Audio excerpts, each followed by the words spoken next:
Create Studios podcast with my guy Chris Kramer is in the building. How you doing today, my guy? I'm great, man. How about you? It's a beautiful day. I can't complain out there, man. Ah, man, I can't either. Every day's a beautiful day, though. Thank you for coming on the show. No problem. So you do a lot. I know you're in some bands right now. I know you're working on some new music right now. Yep. Off air, we were talking about visual ideas because you got a great project coming out, man. Thanks, man. And we'll go into your Grammy award-winning success. Oh, thanks, man. Non-financially, financially, we'll go into all that. That's all deep, yeah. Talk about the album you're recording right now, Downstairs with our guy Young. Yeah, man. You want to start off with that? Let's start off with that. All right. So yeah, I've since I moved out to Sorry about that. You gotta move this. Oh, you move it closer? Yeah. I got you.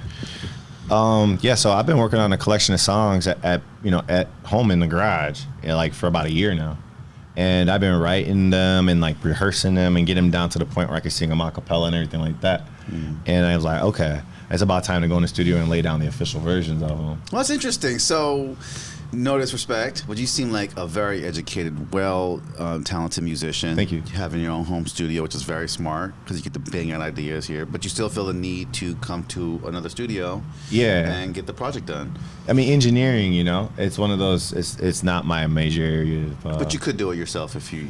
But it's just better to have someone there. It is. It's a lot better to have someone there, and also when you play instruments and you sing and you produce, it's easier to not have to think about everything at the same time. Technically, especially. It's like, okay, right now I'm in this singing zone. Yeah. Right now I'm in this producer zone. But it's really easy to perform better if I could focus on one at a time. That's awesome.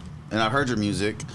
And I love every genre of music. I meet every artist, young, old, middle, in between me, and it's like fascinating the world that you're in. And I heard the music is great. I get like an acoustic feel on certain songs. I mean, you're showing your range. Thanks. You know what I mean? You're definitely trying to show a diverse amount of sound. What is your sound though? Because they're so different on the album. Oh, right? Yeah. I would say my number one influence on my sound is my generation when I grew up. I grew up in a golden era, in the 90s. Right. And we had a lot of classy music back then that we don't have today, such as... How old are you, if you don't mind me asking? I'm just 40. Okay, I'm 42. Yeah. I'm 40 as well. I'm 30, actually, in my mind. We are, it's in the new 30s. Yeah, right. 40s are the new 30s. So. Exactly. And so, I love 90s music because I felt like it was authentic. And the authenticity, especially in the lyrics. The 90s lyrics is some of the best lyrics besides the 70s. Smash Mouth just I know. It's crazy. Fucking terrible. Yeah, man. I love that song. Me too. But I did not know he was from San Jose, too. I didn't know that. I didn't know either. I was like, what? Yeah, I was like, what? But that song sounds so hit. It's like, where is this guy from? Because this is a fucking hit song that everyone loved. Everyone loved that shit, man. Yeah, and, so, I grew up in hip-hop, on the south side of Chicago. Dope. And then, but also I have cousins who were into rock music, Dope. So I end up getting, I'd have that guy. I'd be that guy that has the, the 5 disc changer CD player, and mine would have Wu-Tang Clan. The home setup one, right? Yeah, exactly. Yeah, because it was my pops. Yeah. It was my dad's. I don't know if people know about that era, but we had so okay. You couldn't buy CDs with cuss words in high school, you know what I mean? Mm-hmm. So you had to ask someone that was older to buy it for you. So I remember standing outside every time a new drop came out, yo, I need that shit, you know? Taxing me extra $10. Yeah, because the clean version sucks. Yeah. What's the clean? I think that helped album sales too, because Ice Cube was talking about that one of his podcasts, how NWA was the first album to have the explicit lyrics. And that actually helped. We couldn't buy it in high school, and then especially living where we lived, the lady at the store is worried about getting in trouble. Yeah. So she wouldn't break the rules for anyone. Yeah. Well, it was a weird time. Yeah, it was. It was a weird era because music was being I don't know what's the word, but it was being watched over. You know what I mean? It was can we buy this or not? Can we listen to it or not? Yeah. So, anyways, that's the root. And then over my journey in making music, I taught myself how to play several instruments. So what I've really been doing is trying to say, hey, if I was an artist in the 90s, what if I would have done? Right. And so that's what I'm been creating. Were you in bands before coming up, or what was the situation with that? Like, yeah, I was in a band, been in a band called Tensei for quite some time. And we sort of like specialized on like future beats lane, right, like experimental jazz type stuff. Experimental jazz. What's experimental jazz? Because I've heard a lot of different forms of jazz, like acid jazz. There's so many, but nowadays it's sort of like using live improvisation. Like, say you got a bunch of guys, you're just playing some stuff. Yeah. And then you record it, and then you pretend that it's like a vinyl. You go back and sample it in your MPC. That's cool as fuck, though. Yeah. That's like a newer age then, if you're sampling it. It is, because it's like you're making your own samples. So like one of the things that people, I feel personally, have gone away from sampling like old records because they ran out of cool records to sample. Everyone sampled them already. Right. Like if I go into Target, I hear Portishead playing. Yeah. Right now. Yeah. But that's like from the 90s. Yeah. You know what I mean? And it's the same song, but it's somebody else singing it. And so they ran out of ideas. So it's like, if you're a musician out there and you can make music from scratch, record it, and give it to beat makers, because they need original ideas. And or if you're gonna beat maker yourself, turn it into beats. It's man. a great technique, Chris. You know, sample your own shit. just play some shit. Yeah. And then be like, yo, I played for 5 minutes and I suck. But guess what? 3 minutes and 27 seconds was fire. Yeah. You know, and I'm gonna loop it, and then it's it. It's so funny how sampling at one time was being looked down upon, and I remember like older artists were suing younger artists, and I get it. Like you should have some financial stake in it, not like the big part I felt like they were getting, but because like it's such a new way of creating music, and Kanye West and Jay Dilla really like took it to another level. Do you know about that? Like, yeah, of course, man. Like like the first time I had a sampler, it was a little 4-second Yamaha SU10 sampler. Oh, damn, homie! and like I got it at the pawn shop, Nice. for like $20 one day. Yeah. And I was like, dude, I didn't want to tell none of my friends I had it because I don't want to take it from me, And so I remember playing with it just to get like loops and using a little Iowa tape deck. Right. To like get a Radio Shack tape recorder. I plug in the sampler, record it to a tape, and then I plug it in the mic jack and overdub it. It's analog era. We're talking about those old Iowa tape, like those old tape decks you used to buy. Those like are Walmart. cool, man. Those are cool. Yeah. Good sound off those too. Yeah, man, that's some classic stuff right there. Very deep. Very every deep sound. kid growing up back in that era that didn't have rich parents had one of them in the house, man. Because it was like the economy joint, man. That's facts. Yeah. Yeah. So you had equipment growing up. You were turning into a producer of all sorts. Basically. Yeah, pretty much. But like I started off doing like beats heavily, like supporting friends that were doing hip hop. So like when I grew up, I would like cats like Open Mike Eagle were like new, and other people. And so like this guy Serengeti, there's a lot of people, Hannibal Burris. Like we all came from like the same original group of people at a college in Carbondale, Illinois, called Southern Illinois University, which is really famous for like a party school. Southern Illinois University. Southern Illinois, a lot of people from Chicago. You hear a lot. You don't hear that, but but if you were to ask out into the industry right now, how many people went to Southern, you will be surprised. Kanye West? No, but just people like comedians there, like Hannibal Buress went there. You didn't know that? I'm trying to know who Hannibal Buress is. The guy who's like from Saturday Night familiar. Live. Like he's a comedian. He has his own show on Comedy Central and everything. Okay. He sounds so. I know he's. But anyways, big. there was a huge, lot of people that went to school in the same time as very cultural, me. very theater or I'm sorry, talented like school. Yeah, right. So I was sort of inspired to make beats because there were so many dope people that were doing vocals. Dope. So that's kind of how it started out. There are hip hop beats mainly. Yeah, okay. early on. Early on. And then like I got to the point where I was getting opportunities to get syncs. But then I couldn't clear the samples. So there was one case in particular was a very big alcohol brand for like a sync for a commercial for summer campaign. Okay. It's big dough. I was stoked, man. I was like 22. I was like, yeah, just killing it. Yeah. Guess what? I get hit with legal. Like, yo, we can't give you the money because of the sample. In fact, the sample owner took all the money that I was going to give you. And they just took it. That sucks. So that was the day. That was the day I said, I'm going to play my own stuff. And so just sample your own shit. And just, so then I didn't know how to play anything at first. I just was like hitting notes one at a time. But then I did that every day for years. Yeah. And now I'm doing this. I think what Kanye West did on one of his albums.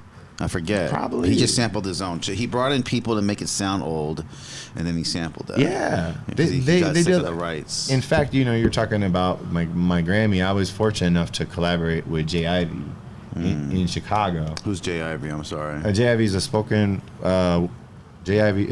word poetry artist. He won the first ever Grammy for spoken word album of the year. That's dope. In this past year. That's dope. And so I had met him at a jazz show many years ago in Chicago, and we were both checking out the same jazz artist named Micaiah McCraven, and we ran into each other, and we ended up doing a record.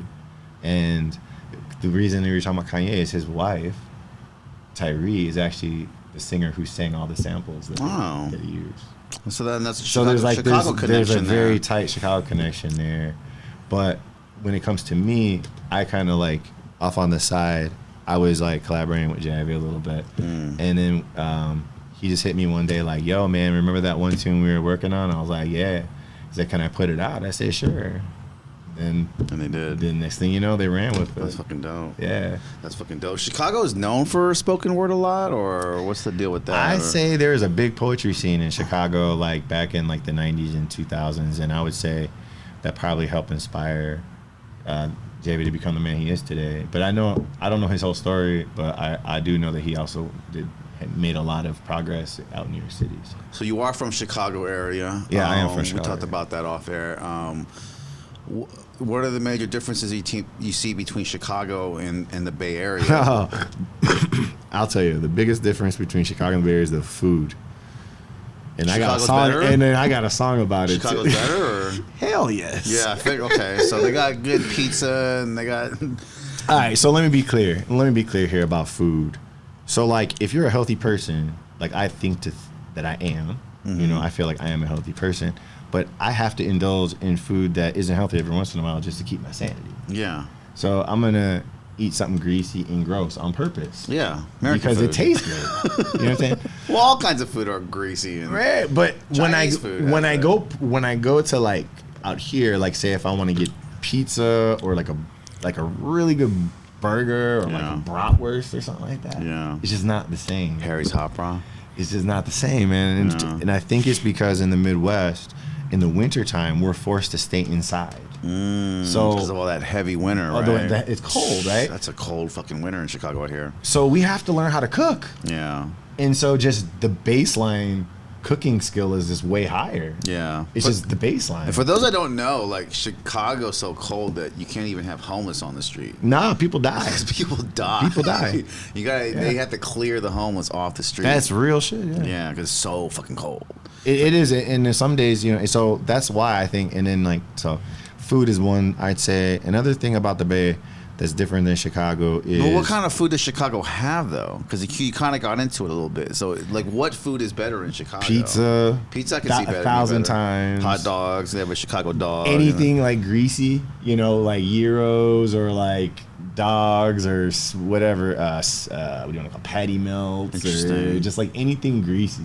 And I think it's because the people that cook, they use bad butter, but it tastes so good. They use bad butter. Bad butter tastes better than good butter. It does. It does, yeah. Bad shit tastes great. Yeah, exactly. Once in a while, once in a while, I'll get like I've eaten a pizza from the fucking freezer box. Yeah. A Red Baron's pizza. That shit's pretty good. Yeah. Hey, when you're hungry, everything works. Well, you know what I'm saying? Yeah, but I don't know. But it's not like they make the Red Baron's pizza that tastes bad. Like it tastes fucking really good when it comes out. Yeah, I think the difference is like when you eat food that's like prepared with by people who love what they do. Yeah. It reflects. Oh yeah. In the food, and I think that in Chicago or in the Midwest in particular, because we do have the heavy winter out there, people that do that as a profession tend to like take pride in their work. It's more of comfort foods you mentioned, though. Yeah, right? but that's what we're good at. It's cold. We're freezing. You know what I mean? Like there's some people that need to get fat. What about the healthy food? Because they have a lot of good healthy foods out here, right? Here's great. And do they have Mexican food in Chicago, like burritos? Oh yeah. So and that's another thing. So in Chicago, we get a lot of South Mexico influence in our taco shops. So you do have taquerias over there. Yeah, but they're more like it's more common to be like the sort of like South Mexico derivative. Got you. So like for example, in like a taco, they'd have like pickled cabbage they put on top. That's good. Yeah, it's fire. That sounds it's good. Actually really I fire. like pickled shit that other cultures do. It's I like fucking fire. because Koreans pickle everything. And then so there's this one joint called El Milagro, and you go there and you be like, "Yo, where's this from?" And then he's like, "Yo, this is my great grandma's recipe from Guadalajara." And those restaurants have been there a long time, and people take pride in their work. 100-year-long restaurants. Yeah, man. See, you don't see that out here all the time. So that's what I would say. And then, but out here, way better. Like the bars are better over there too. Maybe. No? Wow, okay. I'm surprised to hear that because Chicago's such a sports the city. bars out there depends what you're going for. If you're going sports for bars, oh yeah, that's golden. If you're going for like top 40 bars, it's not that cool. Not the Schwank San Francisco. If you're going like sports bars or like just like hang out and have a good time. I love a good sports bar. Yeah, I love a good sports bar. Oh yeah, for sure. And so, what do you find the difference in the music scene? So you're probably in different eras of your life, obviously. But. Yeah, so I'd say in the music scene, like that's one of the reasons I'm here today because like since I moved out here a year and a half ago. Just a year and a half ago. I've not really stepped outside of my little like bubble that I've been in. No one has. Yeah. People that are born here don't. And so like I haven't really, and then so like I'm trying to move the mic away from you, bro. Okay. You can move it closer to you. You can move it closer. I got you. So yeah, I don't know. I'd say like out here I haven't really gotten into it yet, and that's what I'm really trying to do from now. Yeah. So there's some artists that I check out. I see them on the social media platforms and stuff. Which artists are you checking out right now? Man, like one of the guys I really, really dig his content is The Locksmith. That dude's dope. I think he's been on this show, right? Oh, really? Yeah, That's dope. yeah. I think he's dope. His content's dope. I like his. So you're talking about Lock Lift. That shit. Yeah, I like that. Yeah. And then some jazz artists, like Jazz Thug, the bass player. He plays with all these guys. I don't know about that one. Jazz Thug is his name. Is his handle. Jazz He's an Thug. amazing bass player. Like if you watch him play, that's his name. His name is Jazz Thug. That's his handle. And if that ain't some Oakland shit, I don't know what is. You should do rap, I bet. It's probably a gambling chance he was a rapper at some point. Well, his name is Jazz. He's an amazing bassist. I love jazz, but I'm gonna be honest. And I've been in bands before, and the only thing I have against amateur jazz is I've been to some shows, right? And some people are like, it's funny, right? Because I've had like this behind the look in music at it, and so people are just, oh yeah, it's jazz. Just because they think it's jazz, like, oh yeah, they're jamming, and it's like, dude, there's bad jazz, and there is good jazz, and usually, I'm sorry, with bad jazz, like this particular show that they kept playing over each other, and they kept turning each other, and the drummer is not supposed to be the loudest thing in a jazz band. You know what I'm saying? Yeah. That shit is annoying. And my friends were like having a good time, and they were like, "You enjoying this?" I'm like, "No, they're shit." Oh, dude, yeah. I'm just gonna call it on. They're shit. They are shit, bro. They're playing over each. It's a bunch of ego that I'm seeing. Play together. So that's what happens a lot of times. A lot, right? When you get in jam sessions with new players that you haven't played with before. Because like you'll have, like for example, like say two of the cast play together all the time. Like say me and a bass player are always playing together. Yeah. So we kind of got our like little sort of synergy going on. Totally. Bass player and the guitar should. Yeah. Right? Or your guitarist? Piano. Keys. Okay. Yeah. But like a guy will come in and be like, "Yo, man, I got to show you how great I am on trumpet." Oh my God, that's so annoying. And it's like, "Yo, you soloed for 50 seconds and you were amazing. Thank you so much, but I do not need you to solo for 2 minutes and 50 seconds. Great attitude, Chris. Yeah, you know what I mean? Like 50 seconds. It's cool. No, because I feel like you got to give people space to breathe when they play. They want to show off a little. It's not all ego. It's not all intent, but they just, I feel like a great jazz performance is when you got cats that can improvise. Be so versatile that they can do any role you need them. They just improvise. Like there's a song they're playing, and then they say, we're just gonna take it to a different place. Yeah. And then that experience that night was the only time you'll ever hear it. Yeah. Like there's guys out random. there. It's I get jazz. It's freestyles. That's really the part of it that is like really inspiring to me because a lot of times I'm just I'm a freak of nature in the sense that I just act and do things like musically and make it, and so like it's always like in the moment when something gets made. Jazz and hip hop have that correlation because of doesn't it? freestyling. Right, Yeah, you can improvise on the spot. yeah, man, rapping. And people who have ADHD love shit like that. Hell yeah. Yeah, I know, man. But it is therapy for ADHD. Yeah, it is. It's not a pill, but it's better because you're doing these things to your brain where you're connecting circuits that you might have get frustrated in life because they don't always connect, but in music they can. I agree.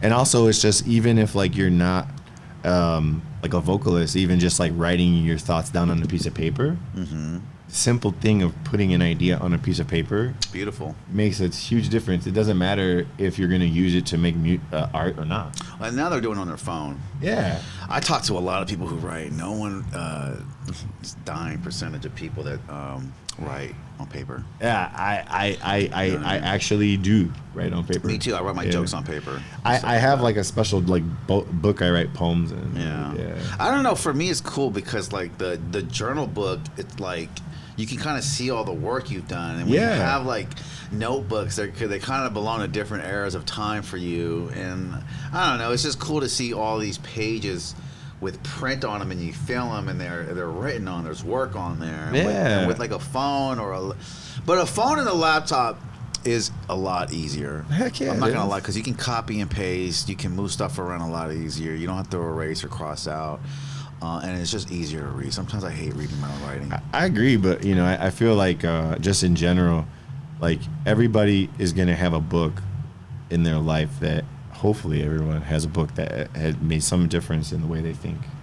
You know, growing up as a kid, going through school, and hopefully there's like something that connected with them. But like, you know, in our own homes, you know, we take and we put like our mementos in a cabinet, right? So that's how I treat books, and especially my little like journals. It's like I got a whole shelf of it. Dude, I'm so sorry. Let me turn that off. Did not realize that. But yeah, I think like, you know, like you're saying about writing down your jokes in a book, you know, it's something that I can go to 10 years from now, and I don't have to worry about, did I remember to put it on my cloud? Yeah. Because I got my own history right there on the shelf. I mean, I fucking love it, bro. You're from my era, dude. Yeah. You know what I mean?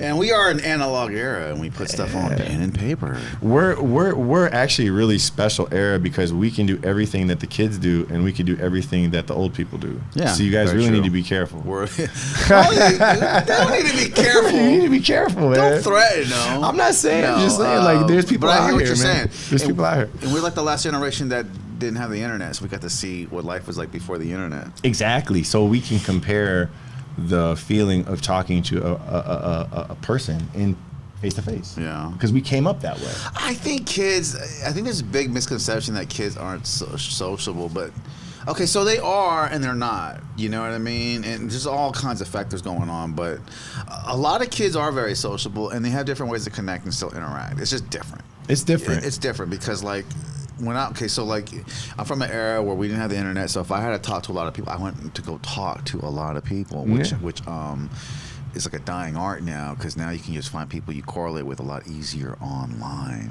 Are you correlating with people online? Are you taking on this new form of technology and just connecting with people online, like through Instagram DMs? Right? All right, so I'll put a little perspective from like a parent's perspective, because so I'm in a my son graduated college, right? So I had a kid when I was very young.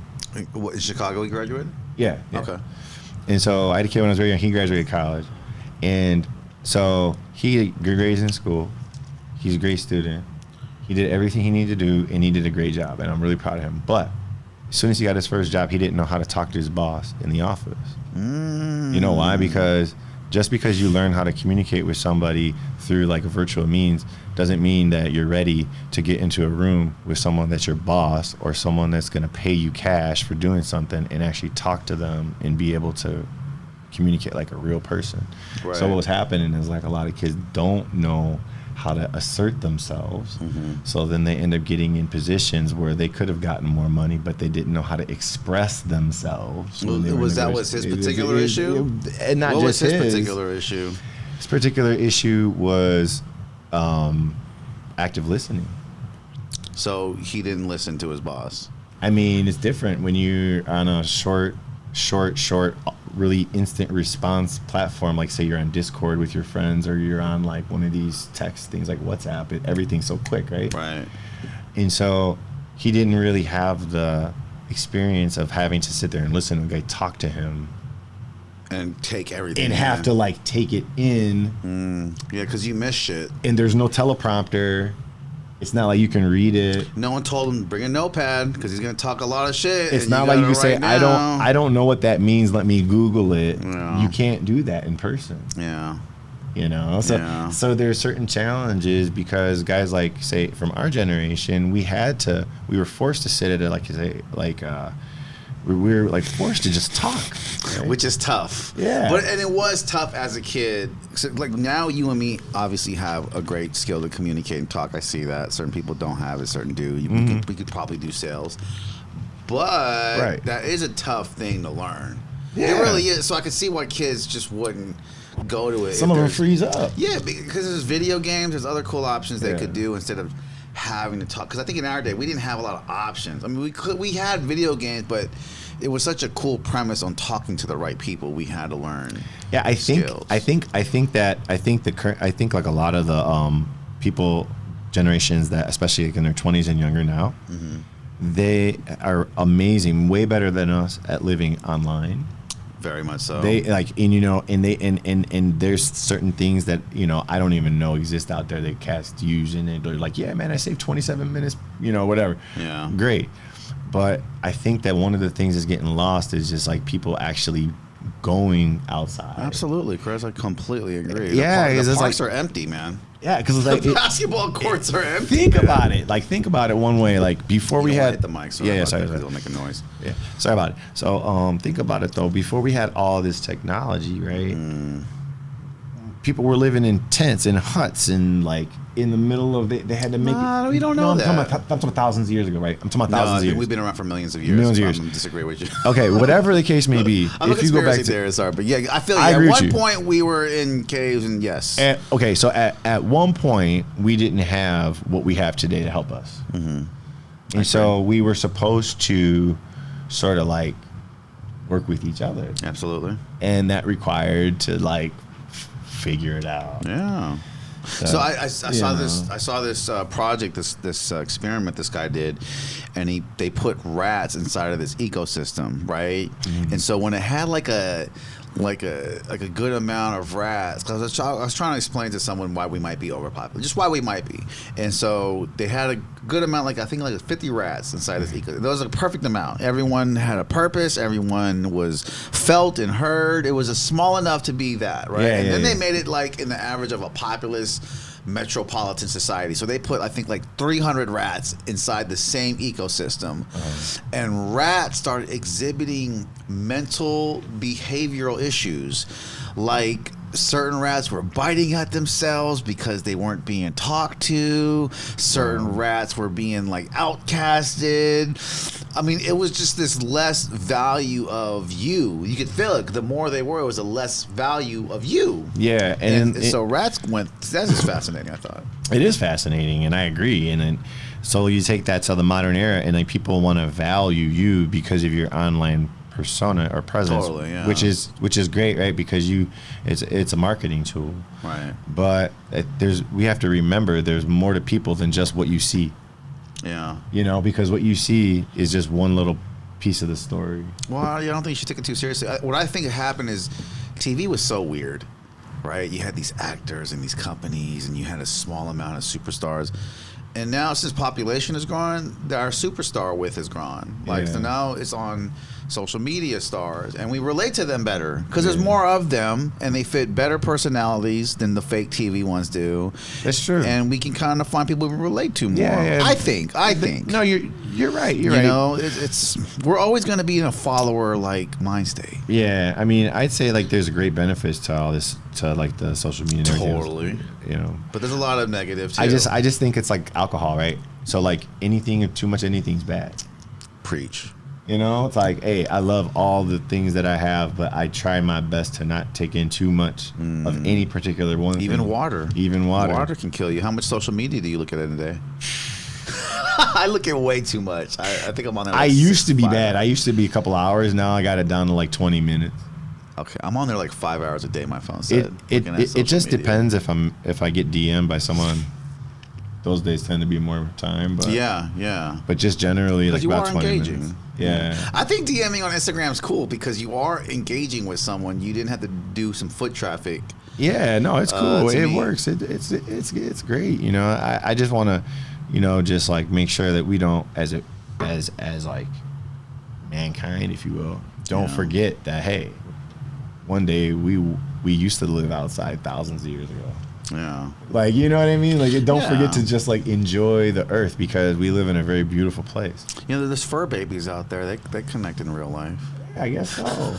But there's like energy out there, you know. Like if I'm breathing in like clean air in the mountains, I felt like like rejuvenated. You got to go to Tahoe every once in a while, or something like that. Going to Tahoe is so nice. Just go out there and just like enjoy what God gave us because the planet. Dude, it's a beautiful planet. A lot of people don't venture out of their city. You're right. They don't explore enough or get out of their comfortable zone. Exactly. So like I feel like that's also affected a lot of the art that I've been making and working on because I'll go into these different places I've never been to before, and I'll do like a meditation, and then I'll just write whatever the feeling was I woke up with.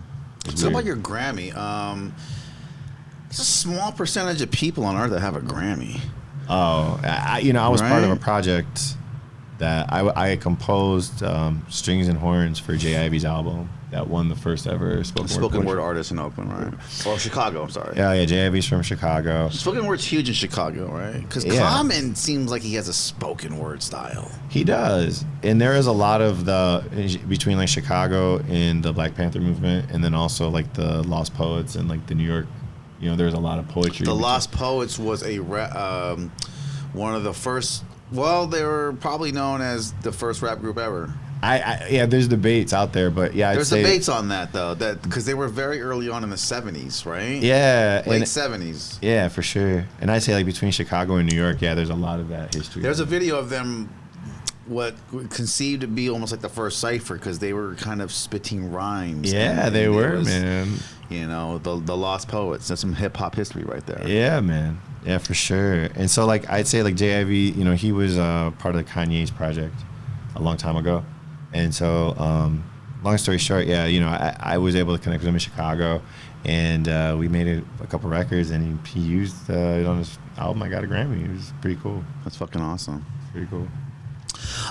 So that's like a simple thing, but so they mailed you one basically, right? Yeah. I went there. I went there to the actual event.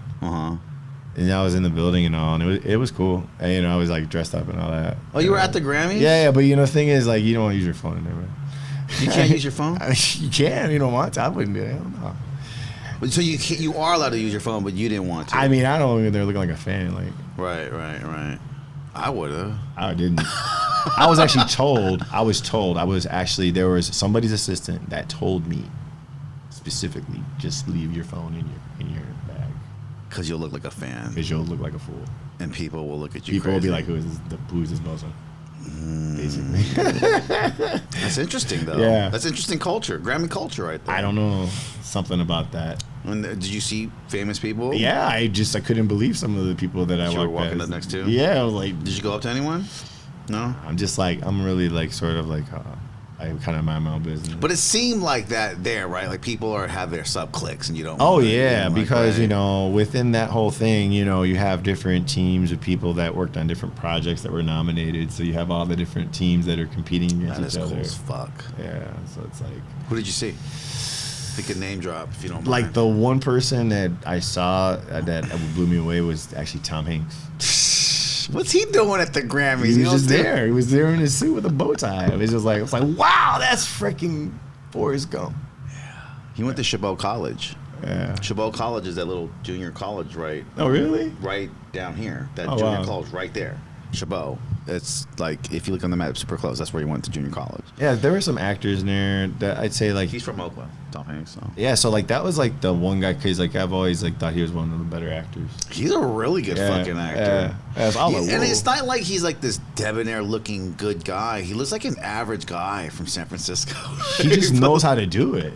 You know, I compare him to like one of those like jazz players like Miles Davis or something. Yeah, no, he's like he's a theory amazing. actor or something. I mean, so for those that aren't into Tom Hanks, he's an amazing good actor. I forget the movie where he was stranded by himself. What was that? Oh, I don't remember, but I know what you're talking about. That was such a good. There's a few of them because they played a lot. And I was just watching it like a week ago, and I'm like, God, that motherfucker can act because he was all by himself for a good part. Just dude, him he's in the, been everything. Bro, it was just him in the volleyball. Man, that dude could play any role. That dude has been a military sergeant. He's been a police officer. But how many he's people been a criminal. can act he's with been the everything. volleyball for that long and make it convincing? Like, it's like when he made the fire, and it was like, yeah, he really made the fire. I don't know. But yeah, I'd say him, and then somebody else that I saw. I saw Hov. You know, Hove? Hov, yeah. Oh, Hove. I saw Hov. You said Hov. I said Hov. That's why I said Hov.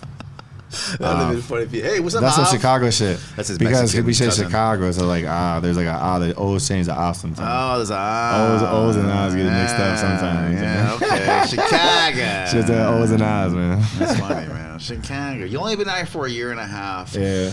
Are you liking it still? Is it Yeah, I like it out here. I like the temperature. I like the winters are better. Oh yeah, it's more inspiring. I like my writing has like been like really really good since I moved out here. Really? Yeah. Because of the culture and the people, or no? I'd say because there's like more ways to like just go out and adventure.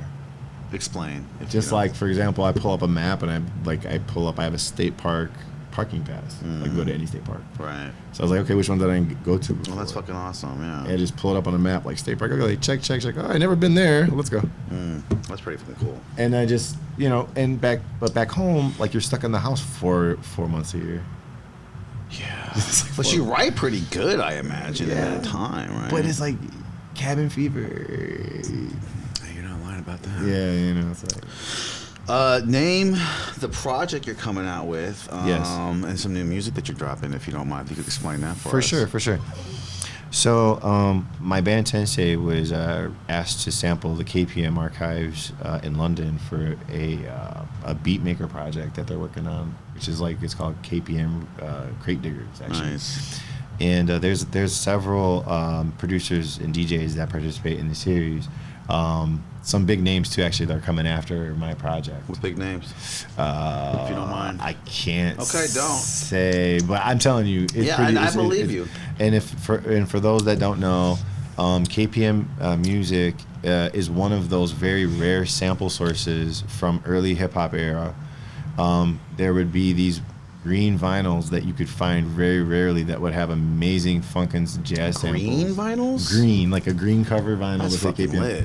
And so like, wow, because they do come in different colors. They do, but yeah, it was this particular series. It was like the 1000 series, and if you were a crate digger, you were looking for those, because if you found it, you just found the best sample that none of your buddies had, because those freaking samples are cold, bro. If you go through there, there's some cold samples. I believe you. So when they were like, "Yo, you want to come pick them from the archive?" I said, "Yes, let's go."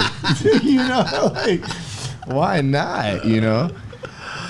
Are you looking to feature with anyone out here from the Bay Area? Yeah. There's some features that you haven't done, maybe with Locksmith. Yeah, I'd love to work with a couple guys. I'd love to work like the hip hop cats that I've. You should talk to Locksmith, call him up, and say, "I want to do acoustic guitar while you're in the car, and I'll be the guy in the back seat doing guitar while you guys rap." I mean, I could play piano in the car. Or you should make beats live. Yeah. You know, in the car. Anyway, just an idea. Yeah, no, it's cool. Yeah, we like I say him.